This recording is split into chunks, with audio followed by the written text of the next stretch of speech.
The lights are being held a long time. Lights out, and we are racing here in this crucial Qatar Grand Prix. Martin missed the start. He got massive wheel spin on the Prima Prama Ducati. He's under pressure here from Quartararo and from Ppsspp, and Bagnaia has made the dream launch. It was a horror show for Martin, as he feared, off the line. Martin's going to come through the first sector. He's down in the 8th or 9th place. A shocker for the man second in the standings. That couldn't have gone much worse for Jorge Martin, and that's how many of his practice starts went earlier on in the weekend. Both Prima Prama Ducatis went backwards. Jorge Martin is in 8th position. Nightmare here in the night race in Qatar then. It's got it worse as well because Pecco Bagnaia trying to stretch his legs at the front of this Doha battle. He leads from Luca Marini to Gian Antonio there in 3rd place. Marc Marquez has had a real strong start on the factory Honda. He's able to use the power, the grunt of the Ducati down that long start finish straight to make sure he's not susceptible to an attack from Maverick Vinales. Here we saw him, Martin, look at that, he lights up the rear tyre. His motorcycle, that Ducati, well, it pivoted right, it pivoted left, just no momentum, no drive for it whatsoever.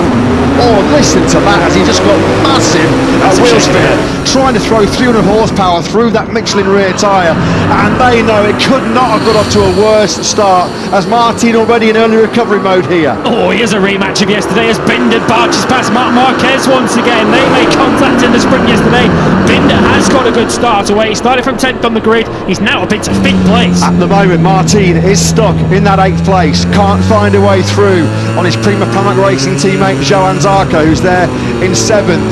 Yeah, Binder and Marquez have had a couple of hard moves last night. Yeah, he's trying to get on with this, isn't he? Trying to maybe up the pace and push riders behind him to places where they don't really want to go in terms of front tyre temperature, front tyre pressure, and of course, more importantly perhaps, tyre endurance and tyre durability over this full 22 lap distance, as Vinales now creeping all over the rear tyre of Martini, who can't go with Zarco at the moment, can he?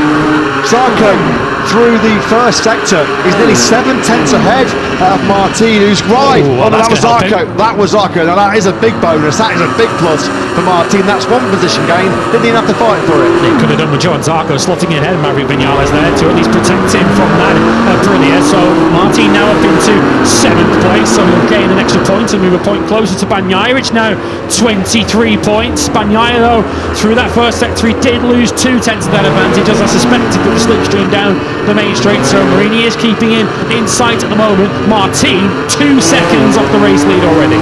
Here was Bagnaia then through turn 10. Binder running a wider line, just sort of glued to the back of Martin and can't do anything about it as well. Here comes +0 89. That was a clear message to Johan Zarco. I wonder if some of the cynics might say that he just... that was deliberate. No, that wasn't deliberate, but he slots in behind Martin, but there was a clear message there. Zarco getting the message. He was +0 to 89. Gian Antonio now on the inside, really toughing it out with Alex Marquez. The 2 Brazilian Ducatis exchanging at least the same paintwork, and it's Digit that's now back up into P3. Taken to the final round decider in Valencia.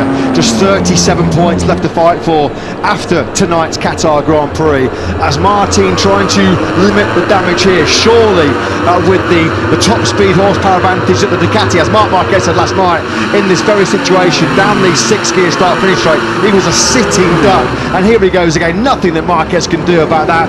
The speed differential is, for want of a better word, embarrassing between the Honda and the Ducati, and Martin just eases on through. Absolutely powerless there was Marquez. Nothing he could do about that whatsoever. Fastest lap of the Grand Prix to Fabio Gian Antonio, running in 3rd place. Off his Grand Prix career, only 1 win in the last 7 Grand Prix. That was in Mandalay.